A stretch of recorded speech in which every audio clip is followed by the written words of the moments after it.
मेरे अज़ीज़ वतनों, अस्सलाम वालेकुम। मेरा नाम उमर है और आज हमारे पास ये ऑडी ई-ट्रॉन मौजूद है रिव्यू के लिए।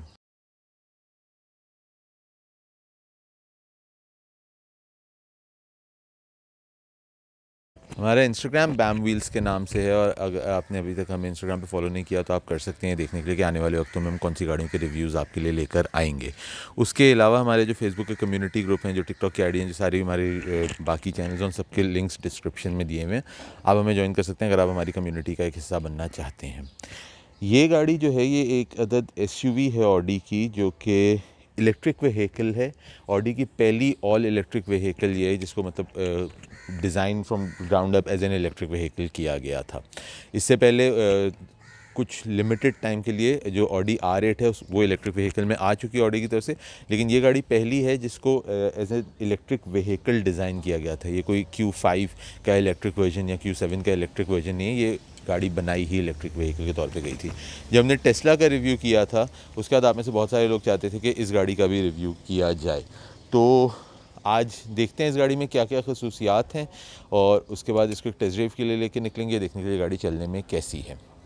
ये जो लगा हुआ है इस गाड़ी का चार्जिंग स्टेशन, जो कि ऑडी वाले साथ गाड़ी के देते हैं, ये आपके घर में इंस्टॉल हो जाता है। ये आपका बेसिकली चार्जिंग पोर्ट है जो कि आपकी गाड़ी के अंदर जाती है और आपकी गाड़ी चार्ज होती है। तकरीबन अगर 0% पे आपकी बैटरी है, 0 से 100 के कोई 8-1 घंटे का ऑडी टाइम देता है कि आपकी गाड़ी पूरी चार्ज हो जाएगी। नॉर्मली रिकमेंडेड ये होता है कि आप उसको 0 तक भी ना लेके जाएं और उसको 100 तक भी ना लेके जाएं। तो जो इस गाड़ी के ओनर बता रहे हैं हफ्ते में एक दफ़ा चार्ज करते हैं, 25% से 80% तक के दरमियान में 3 से 4 घंटे लगते हैं और उसका हो जाता है। अच्छा, अगर आपको इस गाड़ी को कहीं आप ट्रेवल कर रहे हैं तो आप इसका यहाँ से उतार के इसको ये वाला पोर्शन और इसको अपने साथ लेकर जा सकते हैं। कहीं पे भी ये नॉर्मल आपके घर का जो नॉर्मल जो कनेक्शन होता है 3 पॉइंट वाला, उस पर ये कनेक्ट हो जाता है और आपकी कोई 16 घंटे के अंदर एक नॉर्मल चार्जिंग के ऊपर भी आपकी गाड़ी चार्ज हो सकती है, अगर आप अपना ये पूरा चार्जिंग ना लेके जाएं और इसका जो ट्रेवल वाला पोर्शन है वो खाली निकाल के ले जाएं गाड़ी के साथ। तो हम सामने आ जाते हैं। तो सबसे पहले जैसे कि इलेक्ट्रिक व्हीकल है तो कोई इंजन विंजन ऐसे है नहीं। इसके अंदर आपके पास एक स्टोरेज स्पेस ये इस तरह से आती है यहाँ पे, जो कि एक मुनासिब साइज़ की है। इसको आप बड़ी साइज़ की स्टोरेज स्पेस नहीं कहेंगे, एक छोटे साइज़ की है जिसके अंदर आपका ये पोर्टेबल चार्जर जो है ये रखा हुआ है और बाकी जो आपका है वो पूरा कवर्ड है। यहाँ पे अगर कैमरा आ सके तो यहाँ पे किसी अंदर एक लाइट ज़रूर है जो कि आपके पास आती है इस जगह पे। उसके अलावा अगर आप इसको बंद कर देते हैं तो आप देखते हैं कि ये क्या उससे कहते हैं, आपकी इलेक्ट्रिक मोटर का जो भी है हिसाब किताब आपकी गाड़ी में ऐसे कुछ और इसमें है नहीं। लेकिन तो ऐसे गाड़ी स्टार्ट है और इसके अंदर एक इंजन की साउंड जैसे आपको आ रही है, बेसिकली एक आर्टिफिशियल साउंड है क्योंकि इलेक्ट्रिक व्हीकल है तो इसमें कोई साउंड होती नहीं है ऐसे, लेकिन एक आर्टिफिशियल साउंड इस गाड़ी के अंदर ज़रूर है जो कि इस गाड़ी के ये बताने के लिए गाड़ी स्टार्ट हुई हुई है, तो ये बताने के लिए इन्होंने एक साउंड का इसमें दिया हुआ है। हम DRLs पे बात करते हैं तो जो ऑडी की स्टैंडर्ड DRLs हैं वो इसके अंदर मौजूद हैं। उसके अलावा इसके अंदर यहाँ पे अगर आप देखते हैं तो ये 4 इस तरह से हॉरिजॉन्टल लाइंस हैं जो कि DRL का ही हिस्सा है इसके साथ। अब उसके बाद अगर आप यहाँ पे आ जाएं तो ये इसका हेडलाइट वॉशर है आपका। ये जो है बेसिकली ये आपका स्कूप्स जो दिए हुए हैं बेसिकली एरोडायनामिक के लिए गाड़ी के दिए हुए हैं कि हवा इसके अंदर से निकल के आपकी साइड के ऊपर जो जाती है वो एरोडायनामिक के लिए आपको यहाँ पे दिए हुए हैं। ई-ट्रॉन की प्लेट अक्सर गाड़ियों पे लगी हुई है क्योंकि अभी तक इसका जो रजिस्ट्रेशन के लिए कोई पॉलिसी ऐसे सिंध के अंदर है नहीं। इस्लामाबाद में और शायद लाहौर में भी अब गाड़ी यहाँ रजिस्टर होना शुरू हो गई हैं, सिंध में अभी तक पॉलिसी नहीं है ये, तो अभी तक इलेक्ट्रिक व्हीकल जितनी भी हैं वो सारी अनरजिस्टर्ड ही चल रही हैं। यहाँ पे आपके पास एक ई-ट्रॉन की ऐसे और ब्रांडिंग आ जाती है नंबर प्लेट के नीचे। अगर आप इसकी ग्रिल को देखते हैं तो बेसिकली क्योंकि कोई रेडिएटर है नहीं तो वो भी एक डिज़ाइन एलिमेंट है ज़्यादा, तो ये इसके ऐसे ब्लाइंड्स जो आपके फ्रेंच विंडोज़ होती हैं उस तरह का आपको एक पूरा लुक मिलता है और उसके अंदर बीच में ये आपके 3-4 हॉरिजॉन्टल जो हैं इस तरह से आ जाते हैं। पार्किंग सेंसर्स आपके यहाँ पे मौजूद हैं और बीच में एक ऑडी का बड़ा एम्बलम आ जाता है। अगर हम गाड़ी के साइड पे आ जाते हैं तो आपके पास 21 इंच के अलॉय रिम्स इस गाड़ी के अंदर फैक्ट्री से आते हैं। फिर आप अगर ये देखते हैं ब्लैक मैट के अंदर ये पूरा इसके अंदर जो एक साइड के ऊपर चल रहा है ये एक इसके डिज़ाइन के अंदर है। चार्जिंग का आपका जो है वो यहाँ पे ई-ट्रॉन जो लिखा हुआ है ये आपका बेसिकली चार्जर की जगह दी हुई है, जिसको आप ये बटन दबाते हैं तो ये इस तरह से नीचे आ जाता है। आप यहाँ पे इसका अपना चार्जर कनेक्ट कर सकते हैं और बंद करने के लिए भी आप ये बटन दबाते हैं तो वापस ऊपर चला जाता है। फिर आपके यहाँ पे आप देखें तो जैसे रेडिएटर ग्रिल के अंदर आपको फ्रिल्स टाइप के दिए थे वो इसके अंदर यहाँ पे भी आपके पास वो दिए हुए हैं और उसके अलावा साइड पे ऐसे कुछ ज़्यादा इतना नहीं है। हाँ, अलबत्ता आपका जो ये डी पिलर है, जो आपका डी पिलर है काफ़ी एक बड़े साइज़ का है, क्योंकि जो क्वार्टर विंडो है थोड़ी छोटे साइज़ में है। जब आप पीछे आ जाते हैं तो यहाँ पे आपके पास साइड्स पे उसी तरह से 4 लाइंस दी हुई हैं लाइट के अंदर, जैसे आपके पास आगे दी हुई हैं। पीछे रिफ्लेक्टर्स आपके पास आते हैं। ये आपकी पूरी एक लाइट बार चलती है, जो आपने सिविक में पैसे खर्च के दिलवाई थी, इसमें फ्री में आती है गाड़ी के साथ। ई-ट्रॉन ऑडी 55 क्वाट्रो, 55 इसकी जो बड़ी वाली बैटरी आती है वो 55 क्वाट्रो की आती है। 50 दूसरी जो इसमें स्टैंड वाली आती है वो 50 क्वाट्रो होती है, 55 क्वाट्रो वाली है। क्वाट्रो का मतलब कि ये ऑल व्हील ड्राइव गाड़ी है। नीचे आप देखें तो आपके पास यहाँ पे उन्होंने अगेन वो जो फ्रेंच विंडो के फ्रिल्स आगे दिए थे वो पीछे भी पूरी गाड़ी में डिज़ाइन के अंदर वो चलते हैं। यहाँ पे भी उसी तरह से चलता है, क्योंकि एग्जॉस्ट है नहीं तो उन्होंने वो एक एग्जॉस्ट टाइप का उसको फील देने के लिए। अब रेयर वाइपर आ जाता है, हाई माउंट स्टॉप लैंप जो है इधर स्पॉइलर के अंदर आ जाता है। शार्क फिन एंटेना बनाने की कोशिश की है ये लोग भी, होंडा को कॉपी कर रहे हैं गालिबन। मेरे हाथ में चाबी है, अगर आप इसको देख सकें। इसके अंदर आपका लॉक, डिक्की का बटन, अनलॉक, ऑडी का लोगो, पीछे ई-ट्रॉन लिखा हुआ है। स्टैंडर्ड चाबी बाहर निकालने के लिए ये आपकी इस तरह से चाबी बाहर आ जाती है। अच्छा, डिक्की खोलने के लिए आपको 2 दफ़ा करते हैं तो आपकी डिक्की इस तरह खुल जाती है। अच्छा, अब इसके अंदर जो चीज़ है वो ये है कि आपका यहाँ से अगर आप देखते हैं तो ये उठा के नीचे आपके पास स्पेयर व्हील आ जाता है, और स्पेयर व्हील के बराबर में अगर आप यहाँ पे देखें तो एक अच्छी खासी आपके पास जगह डेप्थ में और भी है। नॉर्मली भी गाड़ियों में होता है इस तरह से, स्पेयर व्हील के साथ थोड़ी सी जगह दी होती है। इस गाड़ी के अंदर काफ़ी ज़्यादा जगह है। साइडों पे आपके पास नेट्स आ जाते हैं। डिक्की का आपका साइज़ वैसे काफ़ी मुनासिब है, लेकिन अगर आपको मज़ीद बड़ी रखनी है तो आपकी पिछली सीट्स भी स्प्लिट होती हैं। और अगर आप सपोजली आप यहाँ पे खड़े हैं, सामान अंदर अपनी गाड़ी में डालना है, तो आपको ज़रूरी नहीं है कि आप आगे जाके करें। यहाँ पे बटन दिया हुआ है जिसके साथ आप अगर इसको खींचते हैं तो आपकी वो सीट गिर जाती है और आप यहीं से सामान डाल सकते हैं। ये आपका जो पिछला ट्रे है ये इस तरह से आपका आके फिट हो जाता है यहाँ पे ये।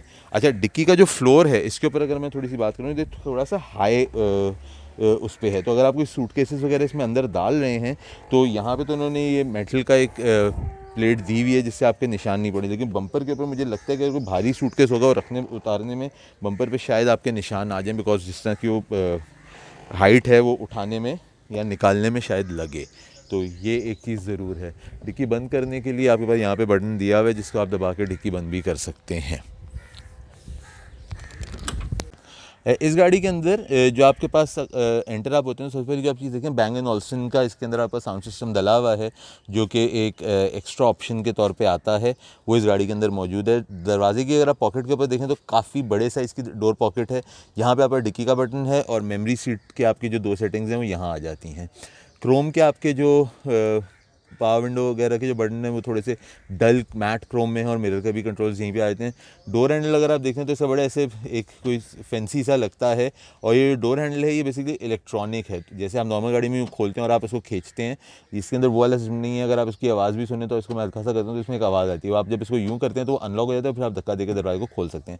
ये पूरा एक सिल्वर की पट्टी चल रही है, ग्रे एंड क्रीम इसके अंदर ये आ रहा है फैब्रिक। ये जो है ये थोड़ा सॉफ्ट प्लास्टिक की टाइप की चीज़ है, जो कि मुझे थोड़ा सा डिसअपॉइंटिंग इस तरह से लग रहा है कि मतलब ये तकरीबन 2 करोड़ रुपए की गाड़ी है और उसके अंदर जो मटेरियल है वो इससे थोड़ा बेहतर क्वालिटी हो सकती थी। इधर आप आके देखें तो यहाँ पे आपके पास एक अदद ये स्टोरेज स्पेस दिया हुआ है, और नॉर्मल गाड़ियों के मुकाबले में काफ़ी बड़े साइज़ के, मतलब हर गाड़ी में यहाँ पे एक होता है छोटी सी जगह जिसमें आपको कॉइन वगैरह रखना है, कोई पर्ची वर्ची रखने। इसी अंदर आप देखें तो एक अच्छा खासा ऐसे मतलब पूरा हाथ अंदर जा रहे, काफ़ी एक बड़े साइज़ की स्टोरेज स्पेस यहाँ पे दी हुई है। यह आपका लाइट्स का कंट्रोल आ जाता है कि ऑटो पे आप लाइट्स चला लें और उस तरह से। अच्छा, यहाँ पे आप देखते हैं तो ये आपके वाइपर कंट्रोलर इधर आ जाता है। अंदर की तरफ आपका जो है वो इंडिकेटर वाले कंट्रोलर्स आ जाते हैं। स्टीयरिंग के ऊपर यहाँ पे आपके पास आपका ब्लूटूथ एंड ऑडियो कंट्रोल्स आ जाते हैं, और इस तरफ जो आपका है, जो आपके ये वाली स्क्रीन है, ये अंदर पूरी एक स्क्रीन है, मैं आपको भी दिखाता हूँ। इस स्क्रीन का जो है ऑप्शन यहाँ पे आपके पास आ जाता है। यहाँ पे अगर आप देखते हैं तो ये पूरा एक डल में फिनिश के साथ है। ऊपर आपके पास जो है फिर इसका लेदराइट टाइप का आ जाता है स्टिचिंग के अंदर। ये आपका ग्लव्स कंपार्टमेंट है। ग्लव्स कंपार्टमेंट इतना बड़े साइज़ का नहीं है, लेकिन फिर भी एक मुनासिब साइज़ का है। और अगेन ये जो ग्लव्स कंपार्टमेंट का मटेरियल है एक हार्ड प्लास्टिक वाला मटेरियल है, जो कि थोड़ी सी डिसअपॉइंटिंग चीज़ है। अच्छा, गाड़ी को स्टार्ट हम अगर यहाँ से करते हैं तो आप जैसे देख सकते हैं सीट अपनी मेमोरी के हिसाब से जो भी है सेटिंग उसकी जिस तरह से सेलेक्ट हुई थी उस तरह से आ गई है। कंटिन्यू कर दिया हमने। इसके बाद आपके पास यहाँ पे 3 स्क्रीन आ जाती हैं। एक ये ऊपर वाली स्क्रीन है, नीचे वाली है, और ये बीच में जो है ये भी कंप्लीट आपकी स्क्रीन है। अच्छा, इसके अंदर अगर हम देखें तो इसके अंदर डिफरेंट आपको जो है ऑप्शंस यहाँ पे मिलते हैं। अब नेविगेशन वाला जो चीज़ इसके अंदर आती है, व्यू, अनफॉर्चुनेटली हमारे मुल्क में ऑडी का जो नेविगेशन सिस्टम है वो काम नहीं कर रहा है।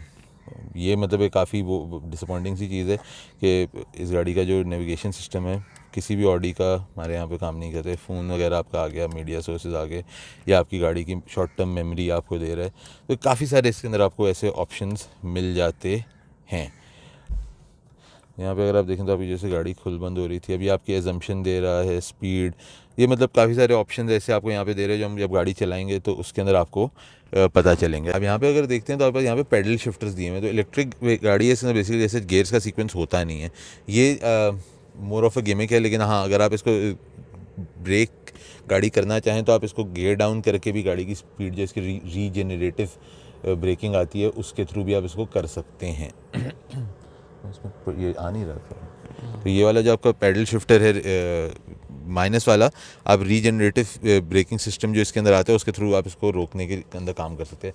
स्टीयरिंग की अगर आप डिज़ाइन पे बात करें तो एक थोड़ा सा डिफरेंट किस्म का डिज़ाइन है। जिस तरह से ये 4 स्पोक्स इसकी दी हुई हैं मेटल के साथ, थोड़ा सा डिफरेंट सा डिज़ाइन है। फिर अगर आप यहाँ पे आते हैं तो ये आपका क्रूज़ कंट्रोल का ऑप्शन आ जाता है इस जगह पे।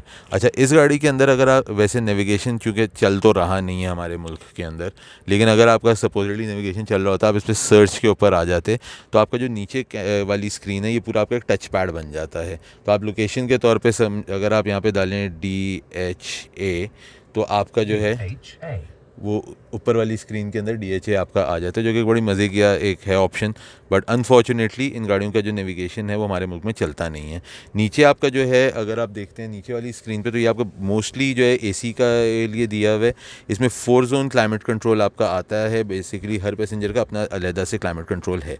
अगर आप इसका एक एक डिग्री टेम्परेचर अप डाउन करना चाहें तो आप इस तरह से करते हैं, और अगर आपको एक साथ करना है तो आप इसको राइट करें और ये इस तरह से आपका एक साथ भी हो सकता है। काफ़ी रिस्पॉन्सिव स्क्रीन है इसकी। और अगर इसी तरह से यहाँ पे भी आप फैन स्पीड को देखते हैं तो इसी तरह से वो यहाँ पे भी वही है।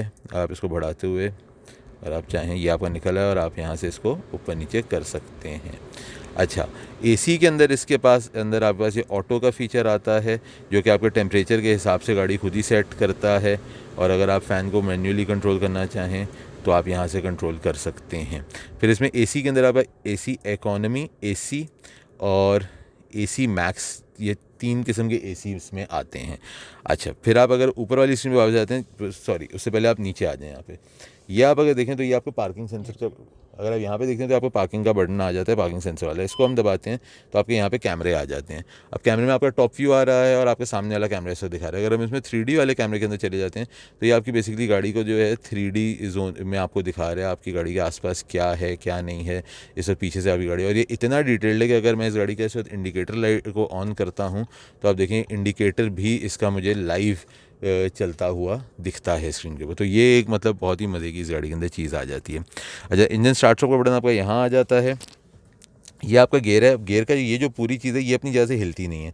ये जो यहाँ पे सिल्वर वाला आप चीज़ देख रहे हैं, अगर आप यहाँ देखें तो ये इसका पार्किंग का बटन दिया हुआ है। अब इसको अगर आपको रिवर्स और फॉरवर्ड में आप करने के लिए, ये आपका ड्राइव में चली गई गाड़ी, ये आपकी रिवर्स में चली गई, और अगर आपको बीच में रखेंगे तो इस तरह से हल्का सा रखेंगे तो न्यूट्रल में आ जाएगी। और पार्किंग के लिए आप ये पार्किंग का बटन दबा दें। ये आपकी इलेक्ट्रॉनिक हैंड ब्रेक है। हाँ, ये जगह जो आपकी दी हुई है ये आपकी बेसिकली आपको वायरलेस चार्जिंग के लिए जो जगह होती है जो आप यहाँ पे रख सकते हैं। ये आपके यहाँ पे 2 कप होल्डर्स आ जाते हैं जो कि आप इस तरह से खींच के इसको निकाल सकते हैं, दोनों कप होल्डर्स को। और ये कप होल्डर के अंदर मतलब इतना जो डेप्थ में है, मेरे ख्याल से कोई छोटे साइज़ का कप होगा तो उसमें प्रॉब्लम होगी, बड़े साइज़ के कप से बड़े आराम से इसमें आ जाने चाहिए हैं। फिर यहाँ पर अगर आप आ जाएँ तो भाई यहाँ पे 2 अदर USB पोर्ट्स भी दिए हुए हैं। ये अगर आप खोलते हैं तो यहाँ पे आपको एक छोटी सी स्टोरेज स्पेस और आ जाती है। और ये आप अगर देखें तो ये बीच में एक सुराख है कि अगर आपने फ़ोन इसके अंदर रखा है और आपकी तार आप यहाँ से अंदर से डायरेक्ट गुजार सकते हैं। फिर ऊपर अगर हम आ जाते हैं, ऊपर आ जाए तो आपके पास इस गाड़ी के अंदर ये पैनोरामिक आपको रूफ़ इसका मिलता है, जो कि इस गाड़ी के अंदर एक स्टैंडर्ड आता है। आजकल हर गाड़ी में मतलब जितनी भी इस तरह की गाड़ियाँ सब में आपको पैनोरामिक रूफ़ जो आते हैं, तो इस गाड़ी के अंदर भी वो आपके पास आ जाता है। और यहाँ पे आपको बाकी लाइट्स वगैरह की सारी चीज़ें दी हुई हैं। अब मैं यहाँ पीछे की सीट पे बैठा हुआ हूँ गाड़ी के अंदर, तो ऊपर आपके पास जो है ये कोट हैंगर, अगर आप देखें तो इस तरह से आते हैं। इलेक्ट्रिक गाड़ी है तो फ्लैट फ्लोर है और मेरे ख्याल से 3 बड़े इसमें बड़े आराम से बैठ सकते हैं। फिर यहाँ पास कर्टन आ जाते हैं पिछली दरवाज़ों के अंदर, इस तरह से यहाँ पे आप स्पीकर्स दिए हुए हैं दरवाजे में। इधर अगर आप आ जाएं तो यहाँ पे आपके पास जो है पीछे के अलग-अलग क्लाइमेट कंट्रोल्स, और वो भी आपके पास जो है अपनी फ़ैन स्पीड आप चेक कर सकते हैं, टेम्परेचर आपका, एयर आपको किस जगह पे चाहिए है, एयर मोड वगैरह, each and everything you can select from over here. और आप अगर बंद करना चाहें तो अपना क्लाइमेट कंट्रोल यहाँ से बंद कर सकते हैं। एसी के वेंट्स आपके यहाँ पे भी आ जाते हैं। ऊपर आपका 2 लाइट्स दिए हुए हैं इस तरह से, ऊपर 2 लाइट्स दिए हुए हैं। पिछले अगर आप पिलर में देखें तो सामने भी आपके पास एसी के वेंट जो है पिछले पिलर में भी आपको मिलता है, जो कि पिछले पैसेंजर के लिए आता है। इधर आर्मरेस्ट पे अगर हम आ जाते हैं तो ये आपकी इस तरह से आर्मरेस्ट आ जाती है, जिसमें ये आपका कप होल्डर आता है और ये आपके पास एक अदर स्टोरेज स्पेस इसके अंदर दी हुई है। तो ये गाड़ी की तमाम तर चीज़ें थी। अब इसको एक टेस्ट ड्राइव के लिए लेके निकलते हैं, ये देखने के लिए गाड़ी चलने में कैसी है। ये तो अब मैं इसको चला रहा हूँ। सबसे पहले अगर विजिबिलिटी के ऊपर हम थोड़ी सी बात करते हैं तो पीछे इसके जो पिलर्स कितने बड़े हैं, जो इसके डी पिलर्स, उसके वजह से पीछे की विजिबिलिटी में आपको थोड़े से ब्लाइंड स्पॉट्स का ज़रूर इशू आ रहा है। अलबत्ता सामने की काफ़ी बेहतर है। इवन तो ए पिलर है उसका साइज़ इतना बड़ा नहीं है कि उसकी वजह से आपको कोई ब्लाइंड स्पॉट का इशू आए। फिर इस गाड़ी के अंदर जो 0 to 100 है वो 5.5 सेकेंड्स की क्लेम करते हैं ऑडी। एंड इलेक्ट्रिक व्हीकल है तो एक इंस्टेंट आपको जर्क इन जो आपको इंस्टेंट पुश मिलता है वो इन इलेक्ट्रिक व्हीकल्स के अंदर आपका आता है। इस वक्त तकरीबन अगर आप लेने जाएंगे तो ये गाड़ी आपको कोई 20 मिलियन प्लस की कॉस्ट करती है। एंड ग्राउंड क्लियरेंस इस चीज़ से एसयूवी से ग्राउंड क्लियरेंस इसकी काफ़ी बेहतर है। तकरीबन 450 किलोमीटर ऑडी क्लेम करता है कि आपकी जो गाड़ी है वो चलेगी एक चार्ज के अंदर। लेकिन जैसे आपकी गाड़ियाँ होती हैं पेट्रोल गाड़ियाँ भी, उसके अंदर भी अगर आप उसको ज़्यादा पुश करेंगे तो वो जल्दी आपकी गाड़ी जाएगी, और उसी तरह से इसके अंदर भी वही चीज़ आती है। डिस्प्ले के ऊपर इस वक्त जैसे मुझे दे रहा है रेंज, इसकी 211 किलोमीटर की रेंज दे रहा है। और जब मैं गाड़ी को एक्सेलरेट करता हूँ तो वो पावर कंजम्पशन पे जाती है। जब ब्रेकिंग जाती है तो वो उसका डिस्प्ले पीछे जाता है कि आपकी जो पावर है बेसिकली ब्रेकिंग करते हुए वो गाड़ी की बैटरी को वापस दे रहा होता है पावर।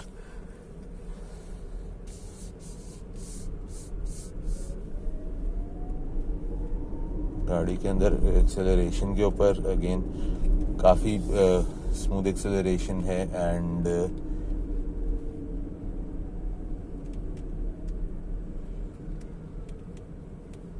आपको पेट्रोल इंजन के अंदर वैल्यू ड्राइव के साथ आप इसको कंपेयर नहीं कर सकते unless you have driven N electric vehicle. आप इस एक्सपीरियंस को you can not define it in terms of word unless you have experience it yourself. फिर हम इस पे अगर बात करने पे आते हैं, अच्छा मुझे बहुत सारे लोगों का भी कमेंट आने वाला है कि जी चलाने में टेस्ला बेहतर है कि ये बेहतर है।